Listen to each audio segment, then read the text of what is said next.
Muito bem, animados para mais um bate-papo sobre terapia, neurociências e hipnose. Contagem regressiva para nossa semana oficial de especialização, para as nossas aulas de especialização, hein? Estamos ainda em um ritmo de aquecimento, mas de uma maneira muito nobre, trazendo conhecimento, reflexão, reciclagem aí valiosa. Ó, vamos falar um pouquinho sobre terapia primeiro. Você sabia que existem três tipos de demandas diferentes por terapia quando um paciente chega até um terapeuta? Imagine-se como um paciente chegando até um terapeuta ou como terapeuta mesmo recebendo um paciente. A primeira coisa que deveria ser apurada é qual o nível, o estágio de evolução daquele adoecimento que o paciente está. Você, como paciente, deveria ouvir isso, e, né, como terapeuta, você deveria perguntar por quê. A abordagem terapêutica pode mudar, deve mudar de acordo com esse estágio. Vou fazer uma analogia com um paciente chegando em um hospital.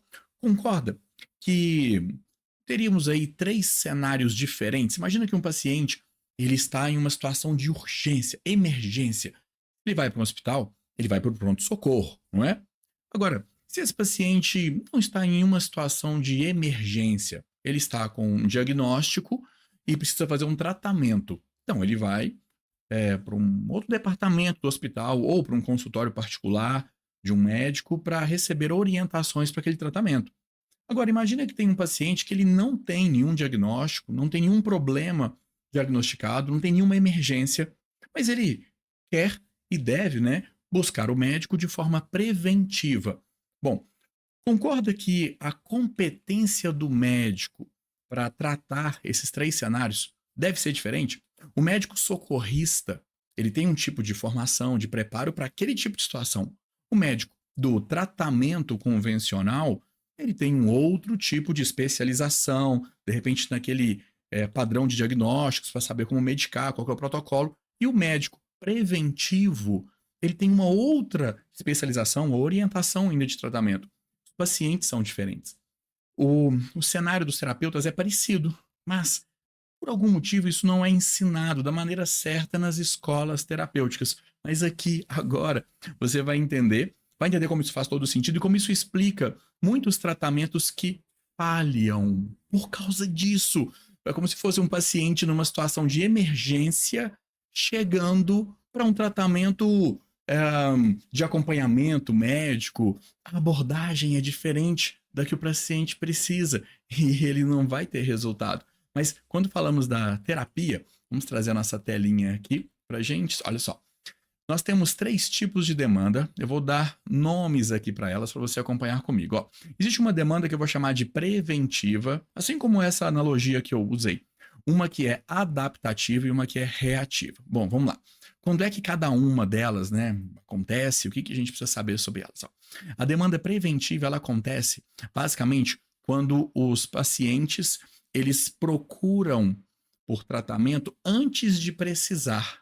Deixa eu fechar aqui, depois eu abro para você acompanhar. Acompanha o raciocínio aqui comigo. Ó.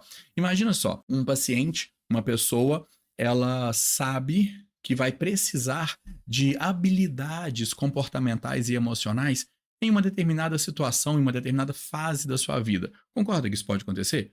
Dá um exemplo melhor. Imagina que uma pessoa vai, por exemplo, sair da casa dos pais, ela vai se casar, vai ter um filho, vai se mudar de cidade, vai ser promovida no trabalho.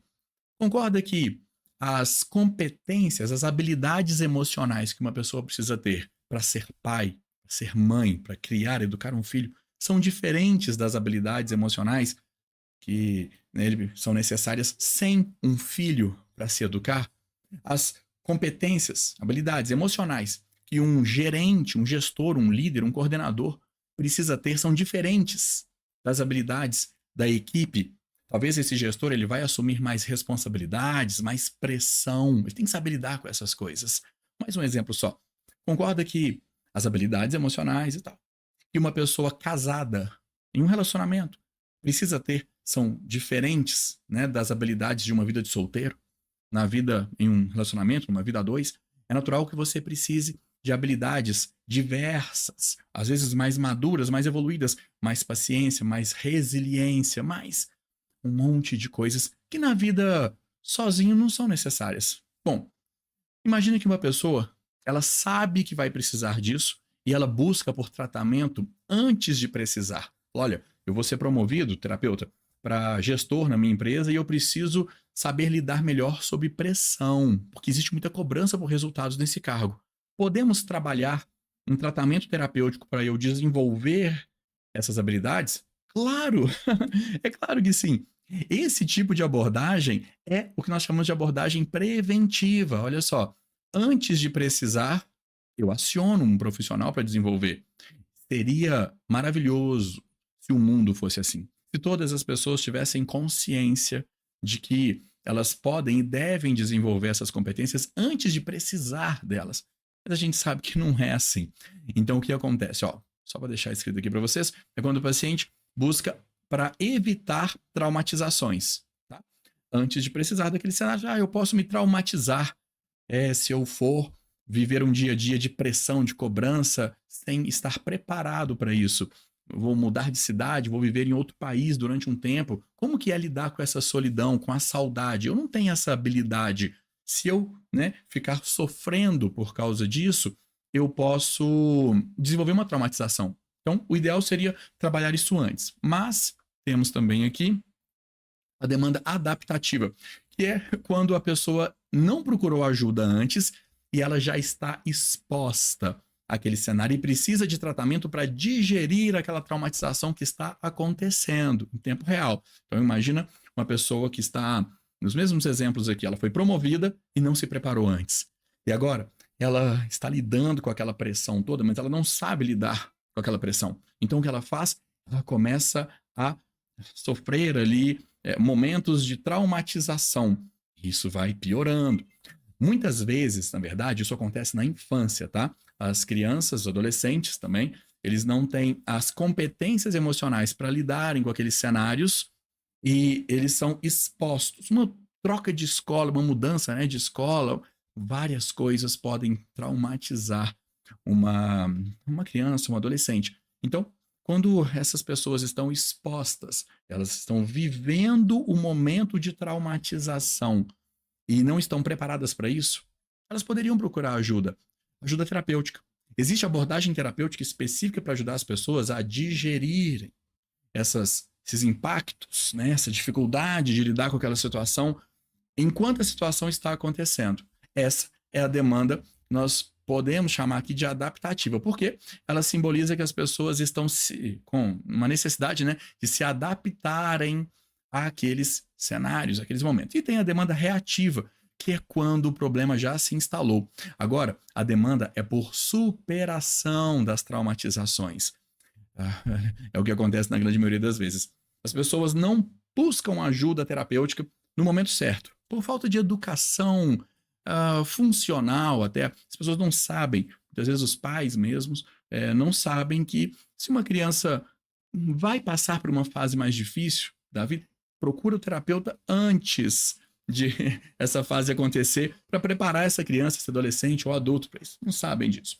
Agora, a criança está passando pelo momento de transtorno, de dificuldade. E mesmo assim, os pais não sabem que deveriam levar. Eles acham que a própria pessoa também acaba achando que é só deixar que o tempo resolve. O tempo não resolve nada. Gente, terapia, processos terapêuticos resolvem as coisas. Mas quando as pessoas não procuram no momento certo, elas acabam virando demanda para aquele terceiro cenário, que é o cenário onde as traumatizações se instalaram. Hoje, a grande maioria dos adultos vivem cenários de sofrimento porque eles são ativados por traumatizações internas. As traumatizações, de maneira geral, elas se instalam na infância e na adolescência. Quando uma pessoa hoje pensa, Thiago, eu estou em um relacionamento abusivo. Meu marido, minha esposa, alguém me maltrata. Eu estou na fase 2 ou 3? 3. Mas, Thiago, eu estou sofrendo agora. Mas esse cenário, ele está ativando em você uma traumatização. Ele não está provocando uma traumatização. Ele pode até estar inflamando o conceito de traumatização para a gente, é relevante destacar aqui, é diferente de trauma, tá? Trauma é o momento traumático. Traumatização é a instalação daquele momento traumático. Normalmente, traumas, eles são reforçados, são repetidos, e aí eles ganham vida própria. Sofrimento ganha uma vida própria. Agora virou uma traumatização. São diferentes, tá? Trauma, traumatização. Então hoje é muito comum que os adultos, tá, eles estejam vivendo momentos de sofrimento, diversos sofrimentos, como uma demanda de traumatizações instaladas. E isso confunde os profissionais. Por quê? Vou voltar aqui para nossa telinha. O tratamento, né, para esses cenários, o tipo de abordagem é diferente. Se um profissional não souber identificar aonde é que o paciente está, em qual desses 3 grupos, ele pode direcionar uma abordagem errada. E às vezes eles só vão descobrir isso meses ou anos depois do tratamento. Para complementar mais, vou dizer que as pessoas que estão nesse cenário precisam de um tipo, né, de demanda terapêutica, demandam por desenvolver competências, né, emocionais e comportamentais. Como é que eu vou me sentir? Como é que eu vou me comportar nessa fase nova da minha vida? E aqui também, nessa fase adaptativa, as pessoas também precisam desenvolver competências emocionais e comportamentais, só que durante o processo, o que torna, né, um pouco mais desconfortável. Se fosse desenvolvido preventivamente, seria melhor, mas tudo bem. O problema é quando chega aqui, porque agora a demanda é de superação, superar essas feridas emocionais, porque senão elas ficam presentes no momento atual, gerando, né, sendo provocadas por gatilhos. Um dado, tá, preocupante, mas ele não é tão apurado com precisão, é uma estimativa. Cerca de, se fôssemos pegar assim, Thiago, qual é a demanda terapêutica? Como é que ela está distribuída aqui? Eu diria que cerca de 5%. Uma pequena parcela. 5% das pessoas que precisam de terapia hoje no mundo buscam terapia nessa fase. A grande maioria não busca. Mas 5% busca nessa fase e, pela diferença, até 90% das pessoas deixa para buscar terapia só depois que a traumatização se instala. Porque depois que a traumatização se instala, ela vira um transtorno, um adoecimento, uma síndrome, uma doença mesmo. Mas uma informação relevante, como nós tratamos, tá? Ó, se o paciente procura por tratamento na fase preventiva, antes, né, da exposição ao trauma, uma possível traumatização, abordagens clássicas, tá? Muitas delas estudadas numa formação de psicologia, em especializações diversas, uma abordagem humanista, sistêmica, cognitivo-comportamental, própria psicanálise, abordagens humanistas, integrativas, holísticas, reiki, barras de axis, constelação familiar, até coaching, enfim, todas essas abordagens funcionam muito bem para ajudar uma pessoa a se desenvolver antes de encarar a batalha mesmo. E essas mesmas abordagens também funcionam para adaptação. Mas tem um problema. Essas abordagens não são tão eficazes quando a pessoa precisa superar. Para superar traumatização, precisamos de neuroterapia ou a hipnoterapia. A hipnoterapia, ela faz parte do estudo da neuroterapia, ok? A neuroterapia é mais abrangente do que apenas a hipnoterapia. E é fundamental a neuroterapia com hipnose. Por quê? Se eu tenho uma abordagem de superação, né? Eu tenho uma demanda de superação para conduzir em terapia, os princípios usados e adotados muitas vezes nessas abordagens aqui, nessas escolas, não funcionam para combater instalações, traumatizações instaladas, né? Traumas instalados que são as traumatizações. Por quê? Essas escolas terapêuticas, essas formações, muitas vezes usam princípios que são sensacionais, tá? Por exemplo, né, o choro, a exteriorização, a catarse, a elaboração, várias.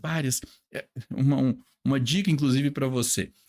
Essas abordagens aqui, essas técnicas, tá? Essas referências aqui, elas funcionam mesmo sem um contexto terapêutico. Sabia disso? Olha que dica curiosa para você, que é papai, mamãe, tio, vovô, enfim, você tem a oportunidade de educar emocionalmente uma criança. Chorar faz parte do processo de digestão de traumas. Por isso que criança chora muito, porque ela está o tempo inteiro reciclando esse processo de traumatização. Interromper uma criança durante o choro pode prejudicar muito a educação emocional dela. Os pais, por falta de instrução, muitas vezes interferem, né? Acham que estão ajudando o filho, a filha, a ser forte, ensinando a não chorar. Não, não, você caiu, filho, foi nada não, foi só um pulo, foi um susto, pode levantar e continuar. E a criança queria chorar, e ela é inibida a chorar.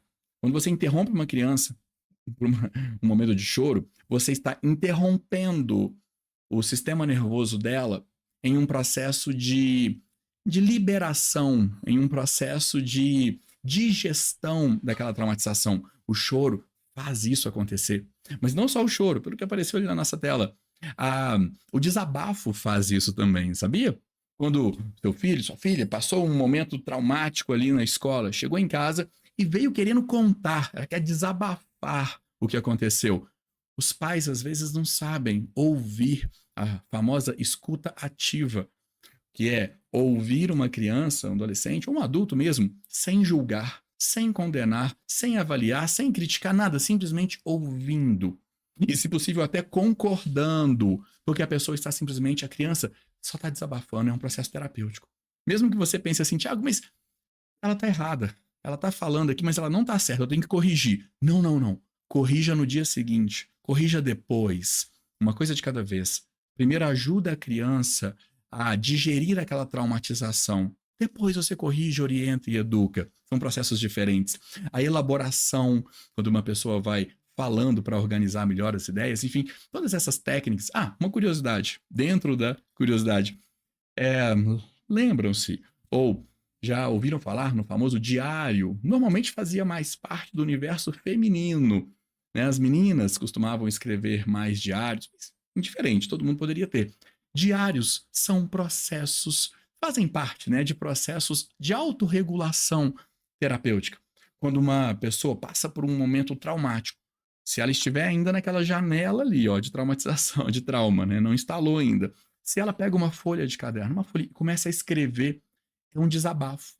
É um desabafo com acolhimento, porque o diário não vai criticar, não vai avaliar, não vai condenar nada do que está sendo escrito. E a pessoa se sente melhor. Olha que curioso. Aqueles livrinhos diários cumpriram e ainda cumprem, né, esse papel de um apoio terapêutico ali no momento em que precisa. Então, essas técnicas e princípios aqui, eles são muito eficazes em abordagens terapêuticas, mas não são tão eficazes depois que a traumatização se instala, porque aí ela começa a obedecer regras do sistema nervoso, aqueles princípios ali não são adaptados. Aqui é fundamental para superar uma traumatização instalada que haja hipnose, dessensibilização, leitura de equação de conflito. São nomes diferentes, depois nós vamos falar a respeito, tá? Mas sem a hipnose é muito difícil, mas muito difícil mesmo conduzir a superação de uma traumatização. E detalhe, dessensibilização não é ressignificação, tá? São coisas diferentes. Ressignificar, diferente de dessensibilizar. Um exemplo bobo aqui, mas para contextualizar, né? Imagina que eu estou passando por uma trilha e de repente um espinho me machuca aqui no ombro. Só que o espinho ainda está aqui. Ele ainda está me machucando. Ressignificar é um processo onde eu passo a entender que aquele espinho não está mais me machucando, mas ele está ali ainda. E ele está de fato me machucando. Mas eu mudei minha percepção dele, eu ressignifiquei o que significa aquilo. Isso é ressignificar. Dessensibilizar é tirar o espinho, jogar fora, curativo, segue a vida em frente. São processos bem diferentes, tá? Nas demandas 1 e 2, ressignificar até funciona bem, é uma boa abordagem, mas nesse terceiro cenário aqui, ressignificação não funciona bem. Se um paciente tem uma traumatização, ele precisa de dessensibilização. É um processo que nós vamos também falar a respeito aqui no momento certo, tá? Bom, então, nesse momento é importante que você entenda e você já está um passo à frente de muitas pessoas que se formam em faculdades sabendo isso, porque isso não é ensinado dessa maneira. É ensinado de uma maneira muito ofuscada. Tá? Existem 3 tipos de demanda e saber identificar Que tipo de demanda o seu paciente está trazendo para você, mesmo sabendo que, ó, tem uma enorme chance de ser aqui. Se o seu paciente é adulto, tem 90% de chance de você estar de frente para uma, né, uma demanda terapêutica reativa, uma demanda terapêutica de superação. Se você quiser propor um tratamento realmente eficaz, você precisa de neuroterapia. É por isso que eu estou aqui, estamos aqui. Bom, legal? Vamos falar um pouquinho agora então sobre neurociência. Ótimo! E sobre neurociência, eu vou trazer um ponto de vista para você mais correto sobre o que é um adoecimento, um transtorno, uma síndrome, uma doença chamada de mental, emocional ou comportamental. Ó, se eu colocar esses nomes aqui na tela para você, te der um minutinho, leia aqui, ó. Tá vendo? Depressão, ansiedade, compulsão, vícios, enfim. Você me diria que esses nomes aqui são nomes de adoecimentos, de doenças, de transtornos? Esses nomes aqui são nomes de questões que precisam ser tratadas. Uma pessoa que tem depressão, compulsão, fibromialgia, impotência, questões somatizadas, inclusive, no corpo, tá? Uma pessoa que sofre de fobia, de pânico, de toque, de um monte de coisas aqui. Essas pessoas precisam de tratamento para esses nomes aqui. Está certo tratar a compulsão em uma pessoa que tem compulsão? Está certo tratar a ansiedade em uma pessoa que tem ansiedade? Parece óbvia a pergunta, né? Só que a resposta é não. Acredita nisso? E esse é um dos principais pontos cegos nas escolas terapêuticas. Por quê? Elas formam profissionais para tratarem essas demandas aqui. Só que não é isso que deve ser tratado. Mas antes de te explicar por quê, pensa comigo aqui uma analogia. Um incêndio no 20º andar de um prédio. Tá? Imagina agora que você está no 20º andar de um prédio e começa um incêndio lá no térreo, no primeiro andar. Como é que você vai ficar sabendo que tem um incêndio lá no 20º? A sirene vai tocar, não é? Vai tocar muito alto. E você vai saber, opa, é o alarme de incêndio. O que você precisa fazer? Evacuar o prédio, enquanto é tempo. E eu te pergunto, a sirene de incêndio é sua amiga ou sua inimiga? Ela está ali incomodando, né? Porque ela toca muito alto, enfim, faz um barulho ensurdecedor. Mas ela está ali para o seu bem ou não? Fácil responder, né? Ela está ali para o seu bem. Claro, ela está ali para te avisar. Mas e se você não soubesse que aquela sirene, aquele alarme é um alarme de incêndio? Se você simplesmente se deparasse que, olha, estou trabalhando aqui e de repente começou um barulho ensurdecedor aqui do meu lado, só que eu não sei o que é isso, mas está me incomodando. Se você não soubesse que aquele alarme era o alarme de incêndio, como é que você ia reagir? Provavelmente você iria criar bronca com o alarme, não é? Não, tá me incomodando. E arrumar um jeito de neutralizar aquele alarme. Desliga na tomada aquilo ali. Me dá um protetor auricular. Deixa eu tampar os ouvidos aqui. Abafa aquilo, arranca da parede, desliga em algum lugar. Você ia travar uma guerra contra o alarme. Porque você não sabe por que ele tá ali. Concorda? Só como você sabe que é um alarme de incêndio, você sairia. Isso é o que acontece na grande maioria do que as pessoas chamam de adoecimentos emocionais, mentais, comportamentais, transtornos, enfim. Todos aqueles nomes que apareceram ali não são nomes de adoecimentos, são nomes de alarmes. Sabendo disso, me diz uma coisa, adiantaria alguma coisa você começar a tentar tratar o alarme de incêndio?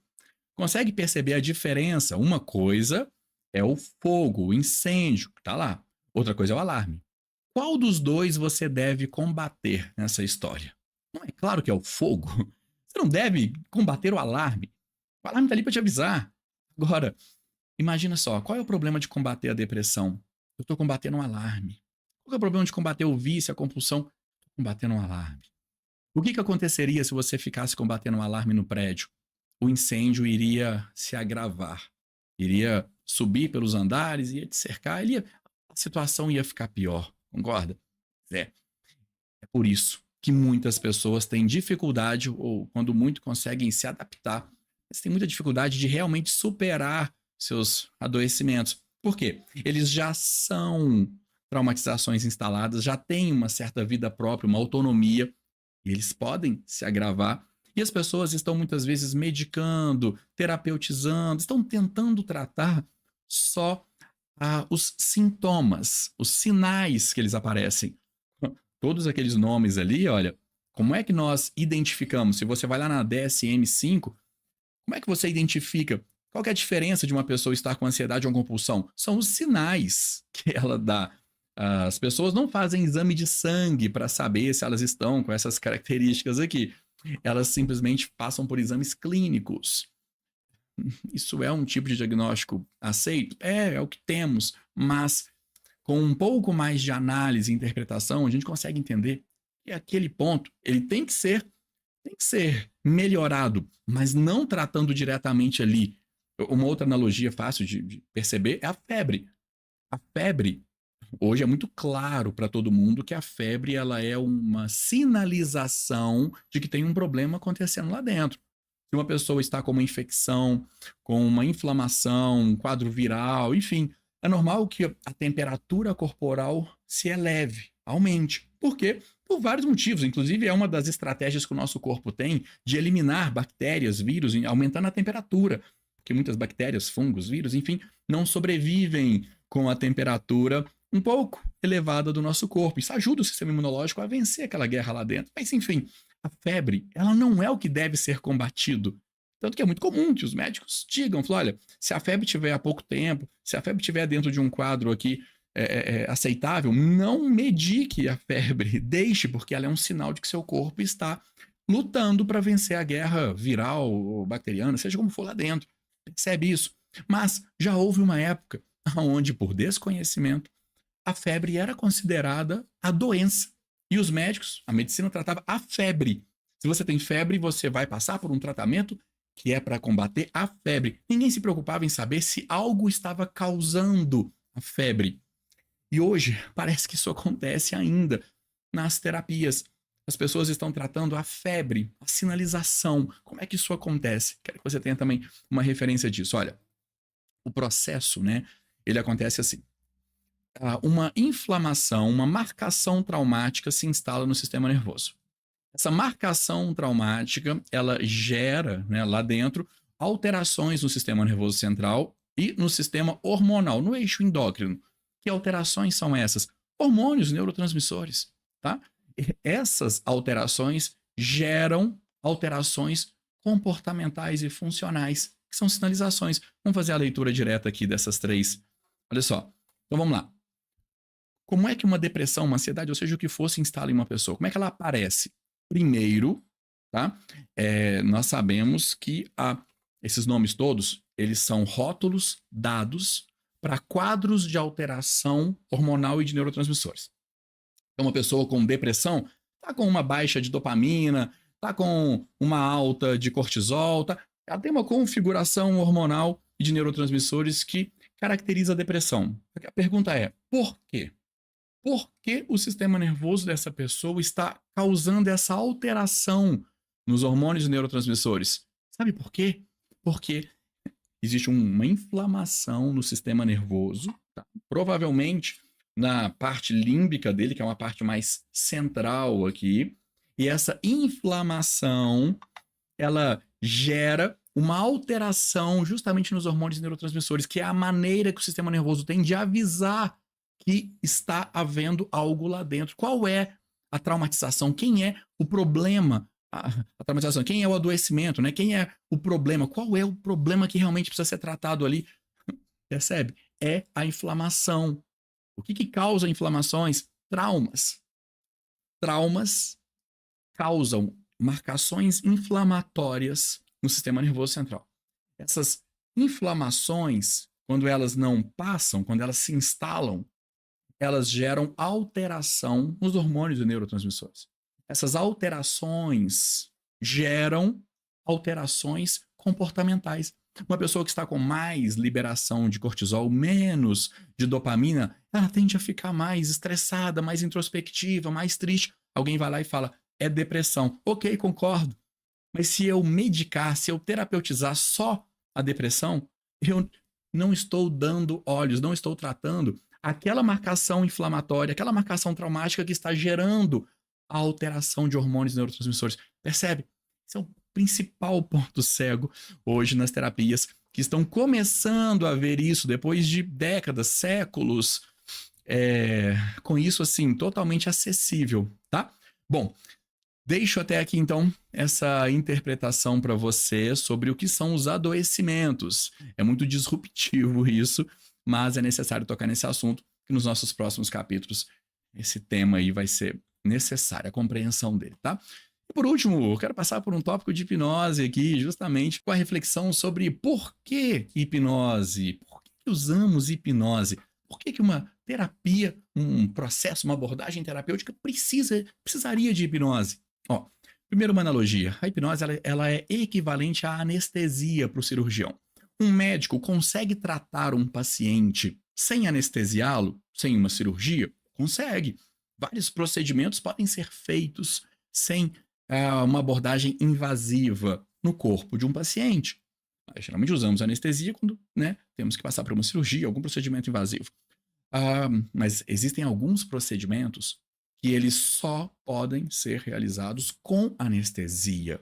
E eu nem digo só pelo conforto do paciente, não, mas até para controle da alteração de pressão arterial, enfim, um paciente que não esteja, né, que não estiver anestesiado, ele não suporta uma cirurgia. Uma grande maioria dos procedimentos invasivos, o paciente regular não suportaria. Então, a anestesia é fundamental. A hipnose é equivalente. Um terapeuta consegue atender um paciente sem hipnose, com abordagem terapêutica? Sim, para um monte de questões. Mas existe um tipo de abordagem mais invasiva, subconsciente, que ela demanda o estado de hipnose. Por quê? Quando uma pessoa está em hipnose, existe mais fluxo sanguíneo rico em glicose e oxigênio nessa parte central aqui do nosso encéfalo, né?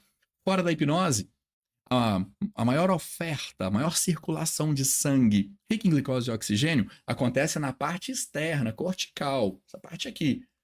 Durante o estado de hipnose, esse fluxo sanguíneo ele se concentra mais na parte interna, mais mediana aqui do nosso encéfalo.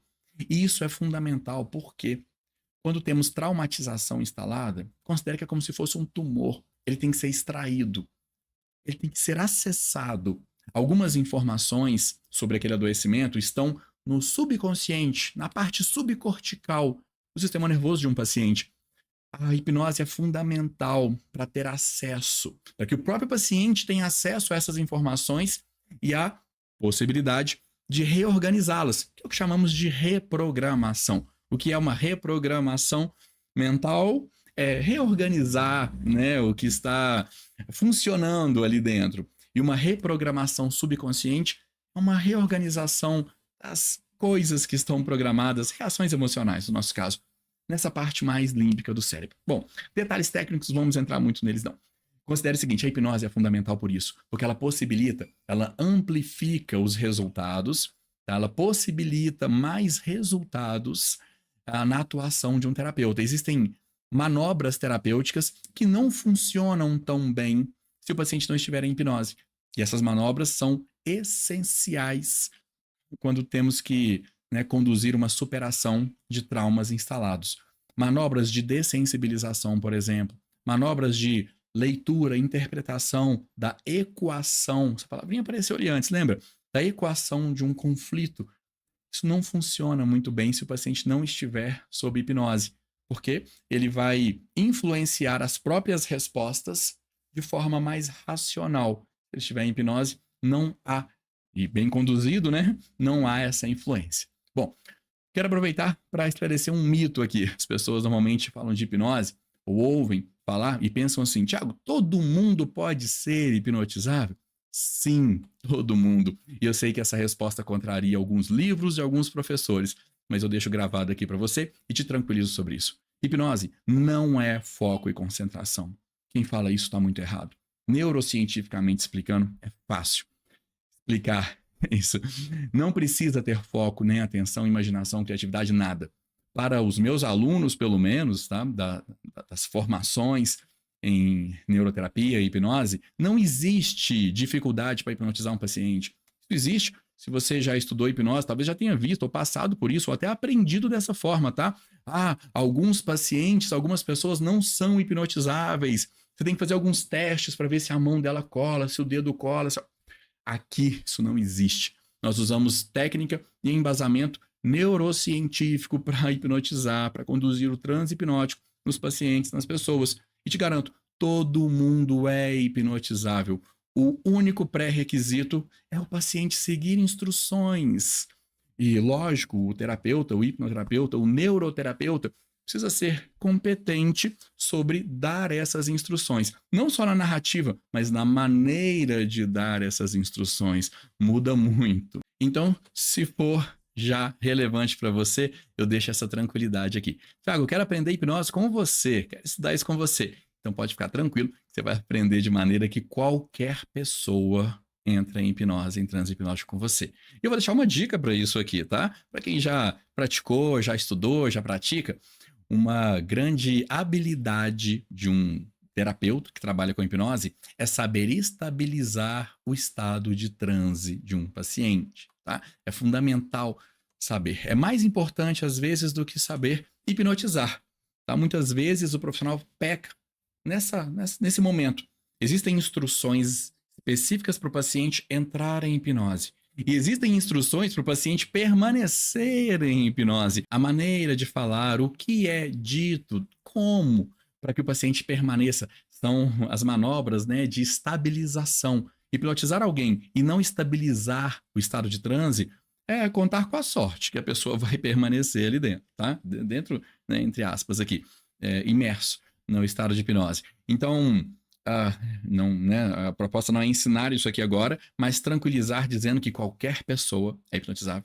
E um dos principais pontos aí que garante isso é a habilidade para estabilizar o estado de trânsito da pessoa. Legal até aqui? Então uma revisão rápida sobre essa nossa aula, sobre esse nosso vídeo de hoje. Falamos sobre terapia, sobre neurociência, sobre hipnose. E sobre terapia revisamos aqui a relevância, né, de entender que existem 3 tipos de demanda, tá, terapêutica, e entender, né, saber apurar em qual tipo de demanda o seu paciente está é fundamental para propor, né, um tratamento que será eficaz. Se o paciente estiver buscando antes de se expor a uma fase potencialmente traumática da sua vida, sensacional. Quem dera se todo mundo fosse assim.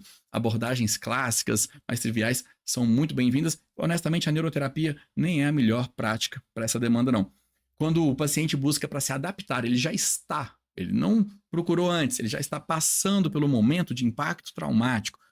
Também, as mesmas abordagens são ótimas para isso, porque elas usam princípios ali bem orgânicos mesmo, de digestão de trauma, seja para desenvolver habilidade, seja para, né, se adaptar. Agora, infelizmente, isso não é a maioria. A maior parte da demanda no mundo são de pessoas que estão com traumatizações instaladas e vivendo cenários onde elas são provocadas. Ou às vezes nem precisam de provocação, né? Aquele adoecimento já tem vida própria mesmo. E nesse caso, a neuroterapia é indiscutivelmente mais eficaz do que as outras abordagens e é por isso que estamos aqui. Sobre neurociência, falamos um pouquinho sobre a interpretação correta sobre o que é um adoecimento e ela contraria o que é mais popular, achar que aqueles nomes todos que as pessoas dão para os rótulos, né? Aquilo não é o adoecimento, que são sistemas de alarme, é a maneira que o nosso corpo, é a maneira que o nosso sistema nervoso tem de sinalizar que existe um adoecimento lá dentro. E adoecimento para o sistema nervoso central é simples, inflamação, machucado, causado por trauma, momentos de impacto emocional, descarga emocional.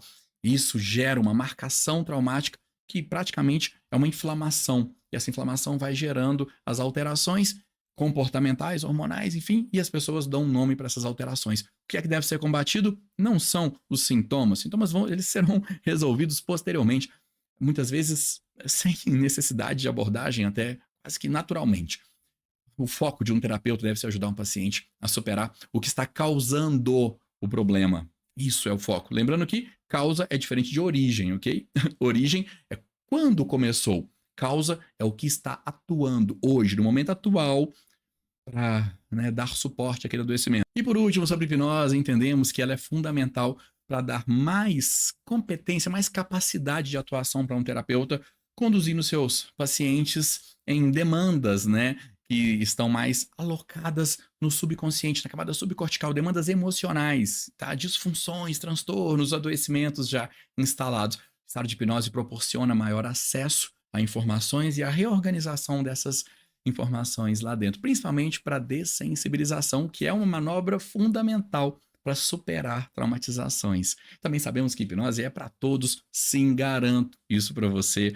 Repito e garanto aqui, você como um aluno meu aqui, aprendendo hipnose, certamente não vai ter dificuldade para hipnotizar ninguém, tá? Usando princípios e manobras ali, condução embasada neurocientificamente. Legal até aqui? Estamos juntos e continuamos assim, então, indo em frente, hein? Como eu disse, contagem regressiva para nossa próxima semana, onde teremos a jornada, nossas aulas de especialização. Então, fique comigo, acompanhe até lá e vamos juntos. Fechado? Opa, e lembrando que ainda dá tempo, né? Claro, de você fazer o upgrade da sua inscrição gratuita, opcionalmente, tá? Se quiser, para o camarote virtual, porque todo esse material aqui, ele fica disponível para você no camarote durante 1 ano, e as aulas de especialização também. Na inscrição gratuita, você tem acesso a esse material só durante a semana mesmo aqui, nossa de aula. A apostila que a nossa equipe prepara, e eu oriento, né, isso, para a turma do camarote, ela vem muito mais com referências de artigos científicos sobre tudo que eu falo e estudo para trazer aqui para você, exercícios e ó, o certificado de especialista, ele é só para as pessoas que vêm no camarote. Por quê? Para as pessoas que fazem a inscrição gratuita, o nosso certificado é de participação, porque eu não tenho a certeza, nós não conseguimos monitorar e ter a certeza que todo mundo está assistindo às aulas. Então, o nosso instituto, ele não pode, né, certificar alguém como especialista em um assunto, a gente não sabe o quanto vocês estão assistindo da aula. Agora, dentro do camarote virtual, lá nós sabemos que as pessoas estão assistindo a aula toda, então nós podemos certificá-las como especialistas em neuroterapia com hipnose. Olha, o valor é praticamente simbólico para fazer esse upgrade, é só mesmo para te motivar a fazer isso e a gente conseguir, né, entender e separar as pessoas que estão, né, participando aqui, mas com engajamento, e as pessoas que estão realmente se dedicando para assistir às aulas, absorver esse conteúdo todo e, naturalmente, podem receber esse certificado de especialistas em neuroterapia com hipnose, porque estão assistindo todo o material a gente encontrar. Então, considere fazer o seu upgrade e venha comigo também para o camarote. Tem mais um monte de benefícios, tocando nesse link aqui embaixo, você vai conseguir, logo abaixo aqui do vídeo, tá na descrição, tem um link, você vai conseguir ver todos os benefícios de fazer o seu upgrade lá. Vem comigo.